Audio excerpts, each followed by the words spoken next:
Je crois qu'aujourd'hui, comme jamais dans l'histoire de ces dernières années, le discours du 1er mai et les revendications que nous, les Verts et les Vertes, nous portons, n'auront autant de sens qu'en cette année 2020. Cette crise, elle nous permet de prendre conscience de tout un tas de choses et de leçons que nous devons tirer de cette crise. Et comme le dit si bien Bruno Latour, gâcher une crise, c'est un crime. Nous avons pu réaliser durant ces dernières semaines notre dépendance à un système économique fragile, à un monde qui tourne toujours à flux tendu, basé sur le profit et sur la consommation. Cette crise sanitaire fait également ressortir les plus grosses inégalités, notamment les revenus de celles et ceux qui sont sur le front, le corps médical, les nettoyeuses de rue, les vendeurs, les caissières et bien d'autres encore, qui sont souvent les plus oubliés, mais aussi les moins bien rémunérés et protégés de notre société.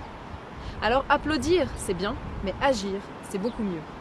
Lorsque nous sortirons de cette crise sanitaire, souvenons-nous de celles et ceux qui étaient sur le front tous les jours pour nous. Soyons reconnaissants du travail qu'ils et elles réalisent et défendons de meilleurs salaires pour eux et de meilleures conditions de travail. Cette crise sanitaire, elle nous a aussi permis de prendre des mesures drastiques, comme par exemple l'arrêt quasi total des avions, la réduction du trafic routier, la diminution de la pollution, la diminution de la consommation, et de nous rendre conscients que le pétrole régissait nos vies jusqu'à aujourd'hui. Cette crise, c'est donc bien la preuve qu'il est possible de prendre des mesures pour sauver des vies. Alors je me demande, mais qu'est-ce qu'on attend de le faire pour sauver la planète entière, l'humanité entière ? Aujourd'hui, il est indéniable que nous vivons une crise sans précédent. Mais la prochaine crise sera écologique et sera bien pire que celle-ci. Je crois qu'il est donc temps de vraiment réfléchir ensemble à ce que nous voulons pour le monde de demain.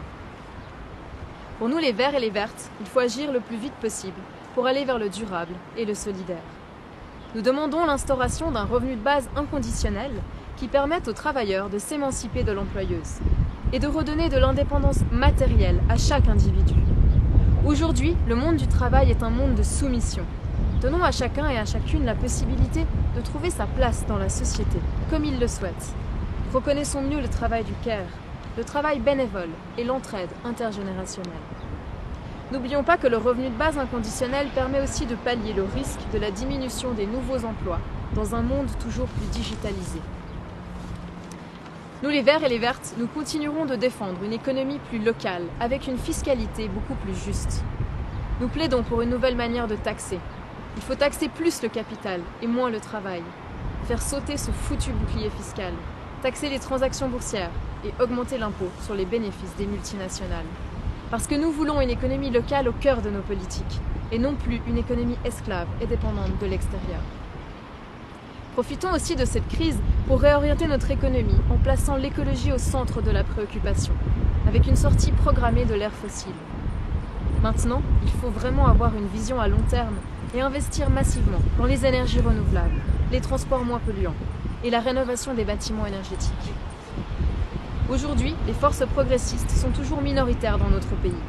C'est pourquoi l'action citoyenne reste essentielle et complémentaire à l'action politique.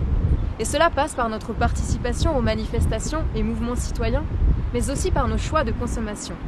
Soutenons nos agricultrices locales, revoyons nos manières de nous déplacer, relocalisons nos loisirs et goûtons à une certaine forme de sobriété.